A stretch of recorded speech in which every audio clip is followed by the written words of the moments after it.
Sir என்ன சதுரத்தின் சுற்றளவு போதியன்னு சொன்னீங்க, அது எனக்கு புரிஞ்சிச்சு.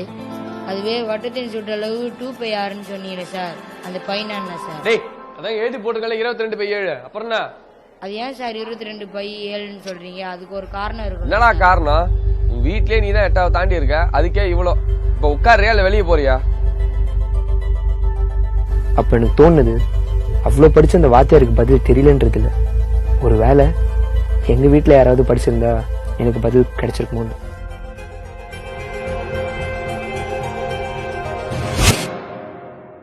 தம்பி அரவிந்த், என்ன தாத்தா? நீ அவசரமா புறப்பட்டியா? ஆமா, ஆபீஸ் கிளம்பிட்டு இருக்கேன். ஒண்ணும் இல்ல, இந்த குதிரை வண்டி வீல் கொஞ்சம் சரி பண்ணணும். நீ காசு தான் வேணுமா? காசெல்லாம் ஒண்ணு வேண்டாம், சில பொருள் வாங்கணும், அதை கொஞ்சம் எழுதி கொடுத்தா.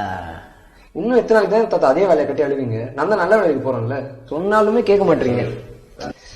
சரி வாங்க எழுதி தரேன். சொல்லுங்க தாத்தா. அந்த சக்கரத்துக்கு அச்சு ராடு ஒண்ணு போட்டுக்கோ. அப்புறம் அந்த வீடு உயரம் 5 அடி உயரத்துக்கு பட்டை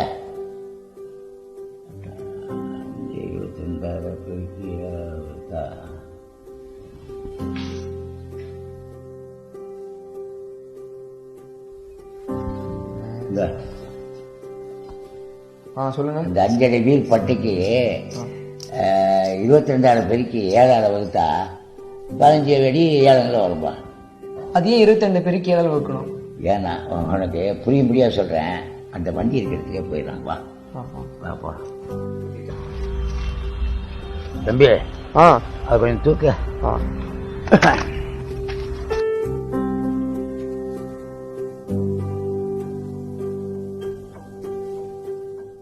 இப்ப அதை ஒரு உருட்டு உருட்டு.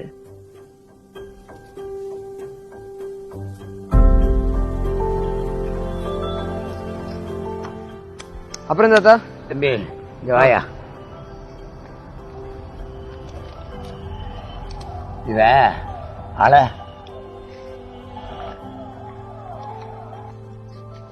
என்ன 15 அடி 7 அங்கனா வருதா? வருது தாத்தா. வருதா? அப்படியே அந்த நீளத்தையும் அட, வீலோட நீளத்தையும் அட. எவ்வளவு வருது? 5 அடி தாத்தா. 5 அடி வருதா? இங்க பாரு, இந்த நீளத்தை 5 அஞ்சா பிரிச்சு எவ்வளவுன்னு சொல்லு. 5 அஞ்சா பிரிச்சு பிரிச்சு பாரு, நல்லா கரெக்டா.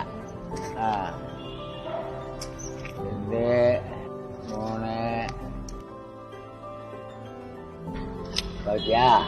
3.1 வருது. 3.1 தான் வரும். சின்ன சக்கரமா இருந்தாலும் சரி, பெரிய சக்கரமா இருந்தாலும் சரி, 3.1 தான் வரும்.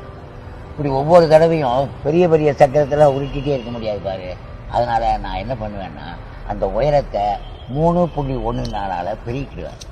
இல்லைன்னா உயரத்தை 22 பெருக்கி 7 வகுத்துருவேன். அவ்வளவுதான்.